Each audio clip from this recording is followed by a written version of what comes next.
A big, beautiful bay window was once a place of recreation in a home, where people used to sit and watch the sun rise and sunset. Now it's nothing more than an Useless embellishment. information. Excuse me. It's given way to television and other modern distractions, and they're to blame for the obsolescence of this simple entertainment. But one man has the patience to uphold an old appreciation. This is Chris. And at first glance, he might seem like a bit of a daydreamer. Well, he is. But there's something more to it than that. These cue cards are heavy. Is this a form of meditation he's undertaking? Well, maybe it's nothing that profound. He is just sitting at the window watching the world pass by. But how does he appreciate something so simple? Hello, Chris. Hello. Now, please, explain this hobby of yours. Well, I look out a window. What do you call it? Call what? Your hobby, what is it called? Looking out a window? Would you call it window watching? Sure, I guess. Fascinating. Describe it to me. Describe what? Window watching, what does it involve? Well, I just place myself in front of a window and look and see what's on the other side. Sometimes people or animals, such as birds. Now, do you have to be sitting? No, sometimes I stand.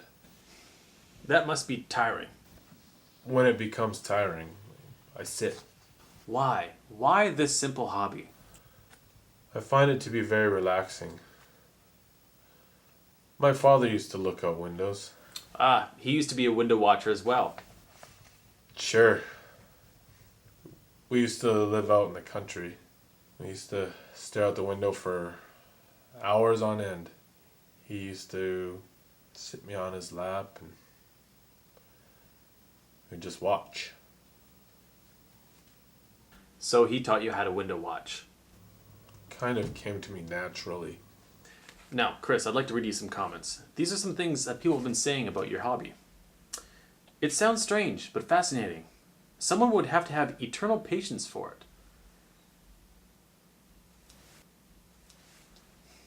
Well, here's another one. Someone else says, I don't approve. Who does he think he is? Those comments were from you and Jeff.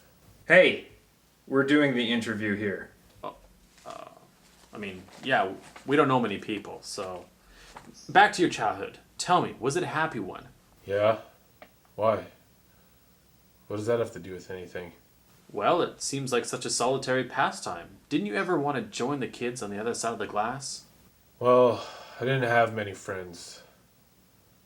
I always felt awkward in front of other kids. So, watching people live their lives was entertainment enough. Sure. I didn't get along with a lot of the kids I grew up with. I just preferred to be alone most of the time. Closer to the eyes. Find the tears. No, dry as a gulch. Ask him about a dead pet or something. What are you doing? It's emotional effect. This is touching. You know, I might have had a lonely existence, but I'm quite happy with my lonely solitude. Yes, but we're just extrapolating the sadness of your character. I don't find anything sad, Trust me, people will see sadness. only because you're making it seem that way. He's right. You're trying way too hard. You're inventing something that isn't there. Sometimes you have to dig deep into a story to find what it's really about. You know, pull out some features that people wouldn't ordinarily see. Now, Chris, you must be harboring some sort of mighty ambitions. Don't you ever want to, get out there and, expand beyond the glass? Maybe travel a little bit. Yeah, I guess. Be nice to sit in some coffee shop in Paris, stare out the window, or some stained glass window in the Vatican City. Well, you couldn't stare at those ones because they're typically translucent, not transparent. This is doing my head in. Do you mind? Okay, Chris, have you ever been thrown out a window? Have you ever watched out the window and witnessed your next door neighbor burying a corpse in his backyard? No? Okay, then you have no news value. We are wasting our time here. Let's just finish this story, then you'll see how good it is.